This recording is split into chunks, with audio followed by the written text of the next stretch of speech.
¿qué tal? Bienvenidos una vez más a Deportes Telesur, ya nosotros listos para revisar la actualidad deportiva y estos son nuestros titulares más destacados de hoy.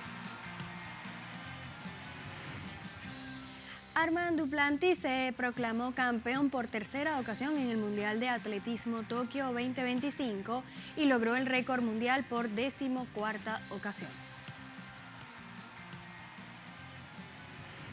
Iniciará una nueva edición de la Liga de Campeones de Europa que mantiene el formato estrenado en la temporada pasada. Y el francés Sébastien Ogier conquistó la carrera en el Rally de Biobío en Chile y se convirtió en el nuevo líder del campeonato mundial. Así comenzamos Deportes Telesur.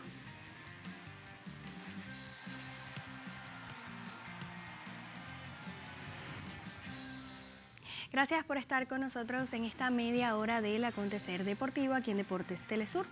Iniciamos contándoles que el atleta sueco Armand Duplantis conquistó su tercer título en el Campeonato Mundial de Atletismo Tokio 2025 y un nuevo récord mundial en su disciplina. El sueco Armand Duplantis volvió a escribir su nombre en la historia del atletismo al consagrarse campeón del salto con pértiga por tercera vez en un mundial.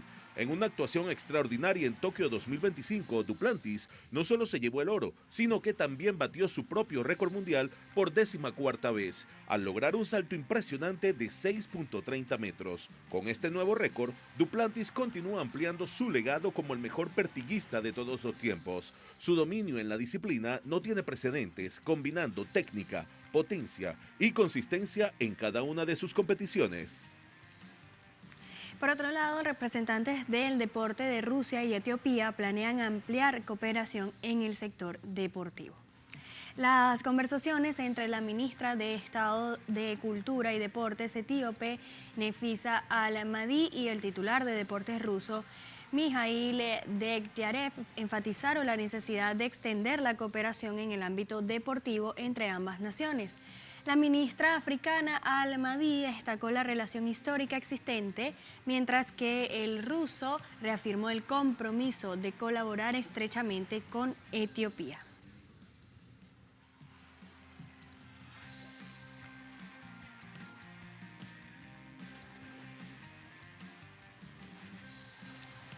En otros temas, nos vamos hasta París con la World Challenge Cup de gimnasia artística, donde el colombiano Ángel Barajas logró una medalla de plata. En esta etapa de la World Challenge Cup 2025 de gimnasia artística, el colombiano Ángel Barajas tuvo una destacada participación.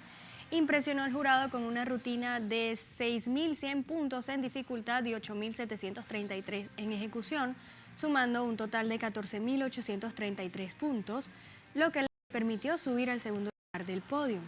El primer lugar fue para el británico Joe Fraser, quien obtuvo una puntuación ligeramente superior, llevándose la medalla de oro. Con este resultado, Ángel Barajas continúa consolidándose como una de las grandes promesas de la gimnasia artística colombiana y latinoamericana a nivel internacional.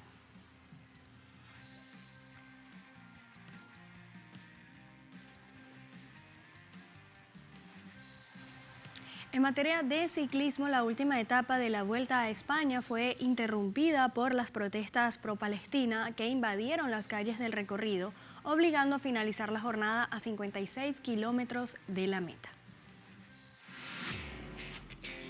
Este domingo, la 80ª edición de la Vuelta a España finalizó abruptamente y sin poder concluir el recorrido de la etapa 21, debido a las históricas protestas contra el genocidio en la Franja de Gaza y la participación del equipo Israel Premier Tech. A 56 kilómetros de la meta, un grupo de manifestantes bloquearon al pelotón y con la ayuda de la policía lograron despejar la pista. Sin embargo, ante los disturbios en la zona de meta y otras calles céntricas, la organización de la vuelta decidió desviar la carrera hacia el Palacio Real, donde los ciclistas fueron refugiados. De esta forma finalizó una Vuelta a España atípica, que sirvió para visibilizar la situación que se está viviendo en Gaza y que demostró el apoyo al pueblo palestino durante 21 etapas.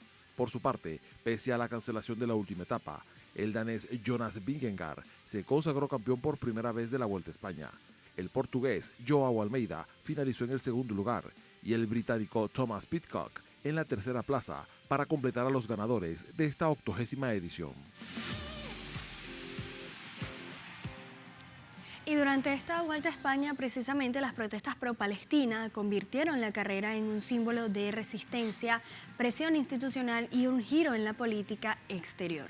Las protestas que se vivieron en casi todas las 21 etapas de la clásica española abren la puerta para una posible exclusión deportiva de Israel, mientras que su gobierno continúe con el asedio a Gaza. La 80ª edición de la Vuelta a España comenzó como estaba prevista: intensidad competitiva y participación por el título. Pero todo dio un giro inesperado en lo extradeportivo. Es en la etapa 5 cuando se transforma en escenario de protestas a favor de Gaza. Activistas comenzaron a exigir la expulsión del equipo Israel Premier Tech, vinculado al aparato militar israelí. Y en las etapas subsiguientes fue incrementándose a gran escala las intervenciones del público por el apoyo a Palestina, luego de darse a conocer los vínculos del propietario del Team Israel Premier Tech con el presidente Benjamin Netanyahu.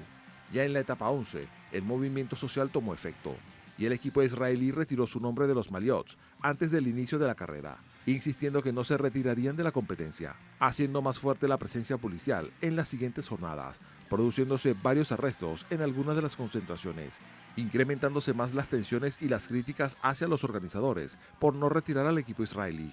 El clamor popular por el apoyo a Gaza culminó este domingo con una multitud en Cibeles. Pedro Sánchez, presidente del gobierno español, respaldó las movilizaciones tras los anuncios de medidas contra Israel, abriendo la puerta para excluir a atletas de este país. De esta manera, la sociedad española y organismos internacionales presionan por coherencia ética, advirtiendo que se debe negar la participación de los atletas bajo bandera israelí, más aun cuando tienen conexiones comprobadas con lo que sucede en Gaza. Sin embargo, la UCI aún no decide, guardando silencio, pero el mensaje del mundo es claro: el deporte no puede ser cómplice. La Vuelta a España terminó sin podio protocolar, pero con una victoria moral que ejemplifica el apoyo a Palestina.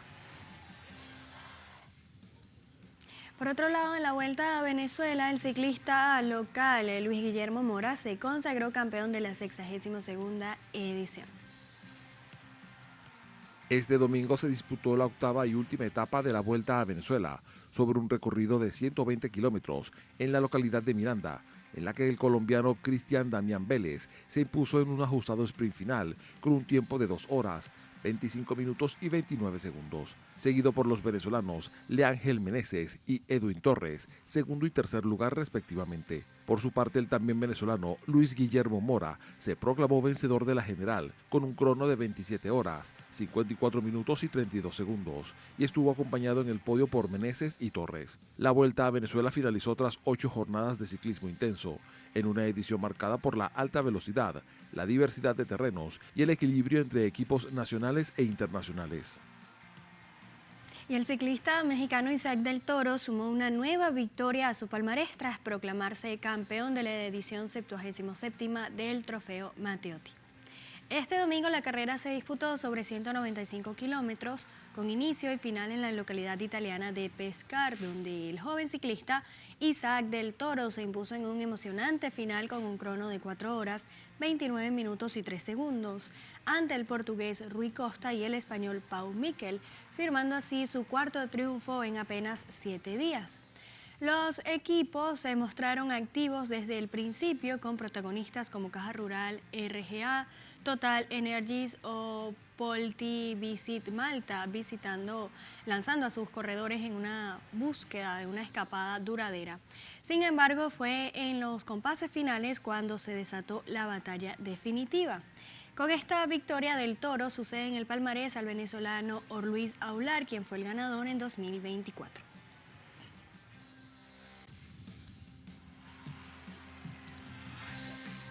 Así nos vamos a una breve pausa aquí en Deportes Telesur y ya volvemos con más información.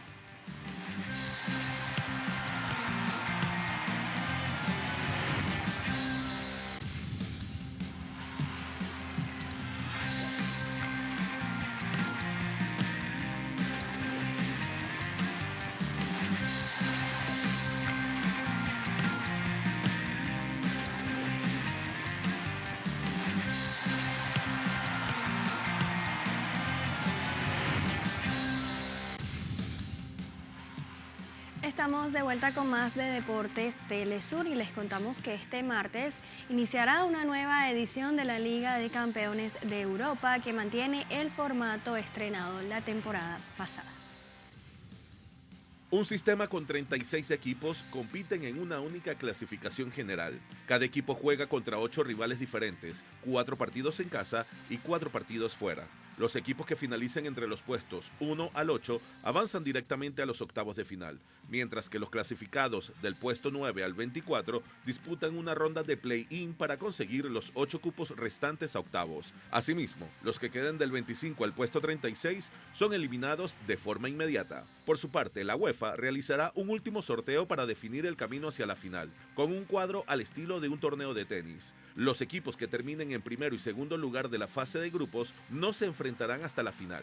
Recordemos que el calendario se expande con partidos los martes, miércoles y jueves en la primera jornada y la jornada final con los 18 partidos jugándose de forma simultánea. Y por otro lado, les contamos que el mundo del fútbol está de luto tras confirmarse el asesinato del futbolista palestino Mohamed Abu-Wada, quien perdió la vida durante un nuevo bombardeo israelí en la Franja de Gaza. Abu-Wada, el jugador del club Al Hilal Deportivo, murió en la zona de Al-Karama, al noreste de Gaza, como consecuencia de un nuevo ataque israelí. Su fallecimiento ha sido lamentado por el ámbito deportivo palestino e internacional, que denuncian la creciente violencia. Desde el inicio del conflicto, en octubre de 2023, organizaciones de derechos humanos denuncian que más de 65.000 palestinos han muerto como resultado de las operaciones militares israelíes en el enclave palestino.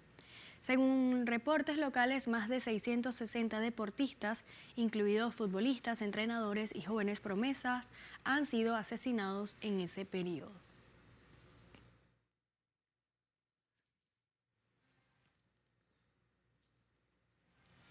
En otros temas, en el Campeonato Continental de Flag Football, México y Estados Unidos fueron declarados campeones en las categorías femenina y masculina tras la suspensión por efectos del clima. México se coronó campeón femenino del Campeonato Continental de Fútbol Bandera este domingo en Penonomé, Panamá, tras liderar 12-0 ante Canadá cuando una tormenta obligó a cancelar la final. Según las reglas de la Federación Internacional de Fútbol Americano, al tener ventaja de 2 anotaciones, México fue declarado ganador. Por otro lado, en el renglón masculino, Estados Unidos y México compartieron el título tras otra suspensión por clima. En esta competición participaron 11 países buscando cupos al Mundial de 2026 en Alemania. El torneo reafirma el crecimiento del fútbol bandera en América y el dominio mexicano en ambas ramas. Establecemos otra pausa aquí en Deportes Telesur, ya volvemos con más.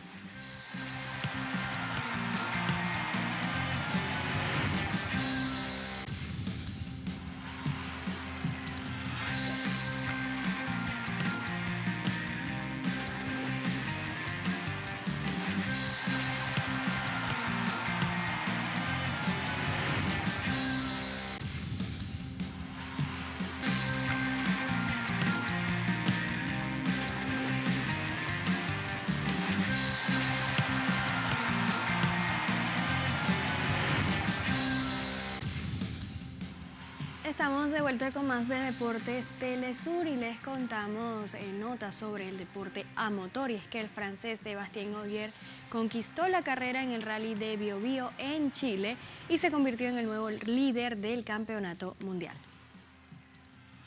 Este domingo, en su carrera número 200, el piloto del equipo Toyota Gazoo Racing dominó la pista en la 11ª fecha del campeonato, alcanzando así 224 puntos en busca de su 9º título.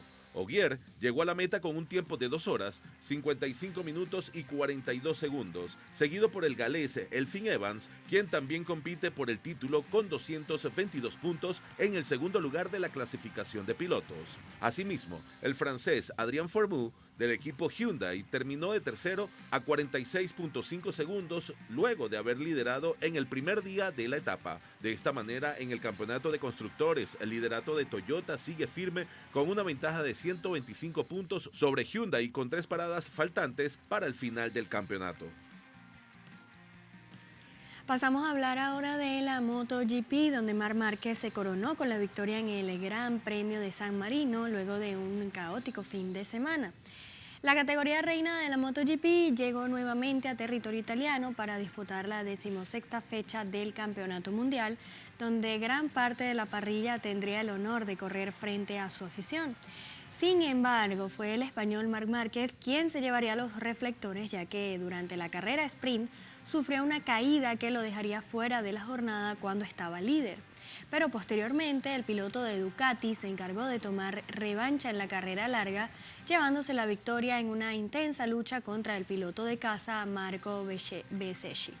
Mientras que el podio lo completó Alex Márquez y así Marc Márquez ahora asegura cada vez más el título, teniendo la posibilidad de coronarse campeón en el Gran Premio de Japón.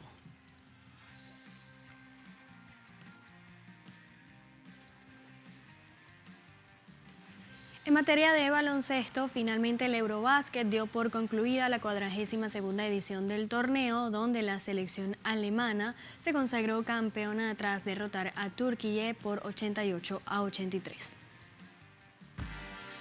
La jornada de este domingo marcó el cierre del Eurobásquet 2025, donde el Xiaomi Arena fue el escenario donde ambas selecciones mostraron un nivel similar a lo largo del primer cuarto, que terminaría a favor del quinteto alemán, con una leve ventaja de 24-22. Sin embargo, los turcos se encargaron de remontar y marcar distancia con un gran ataque, cerrando la primera mitad con un marcador de 46-40, gracias al liderato de Alperen Sengun, quien anotó 28 puntos. En los dos últimos periodos, Alemania demostró un gran dominio, porque fueron los principales candidatos al título, remontando el partido para llevarse el triunfo 88-83.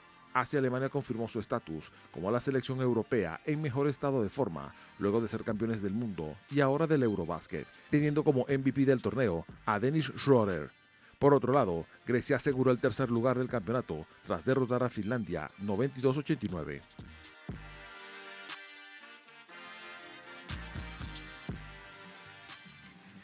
Pasamos a hablar de las acciones de la Copa Mundial de Voleibol Masculino, donde la selección de Cuba barrió al conjunto colombiano 3-0. El encuentro correspondiente a la segunda jornada del Grupo D significó el cruce latinoamericano del torneo, donde el primer set fue más ajustado de todos, ya que ambas selecciones mostraron un alto nivel de defensa. Sin embargo, Cuba se llevó la delantera 25-22. Posteriormente volvieron a mostrar superioridad ante Colombia, marcando distancia por 25-21, y a pesar de que Colombia mejoró en cuanto a ataque en el último periodo, no fueron capaces de alargar el partido, por lo que Cuba terminó llevándose la victoria con un cierre de 25-20. Sin embargo, ambas selecciones ocupan los últimos lugares de la tabla de clasificación del Grupo D.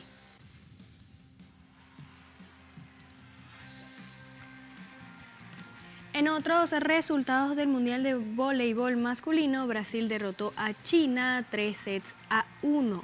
Alemania barrió a Chile 3-0 y por otro lado Canadá se impuso ante Japón 3-0.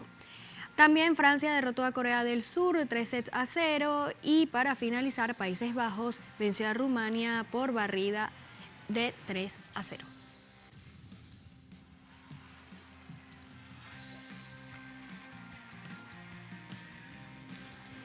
Así despedimos el programa del día de hoy aquí en Deportes Telesur. A ustedes, como siempre, gracias por acompañarnos una vez más.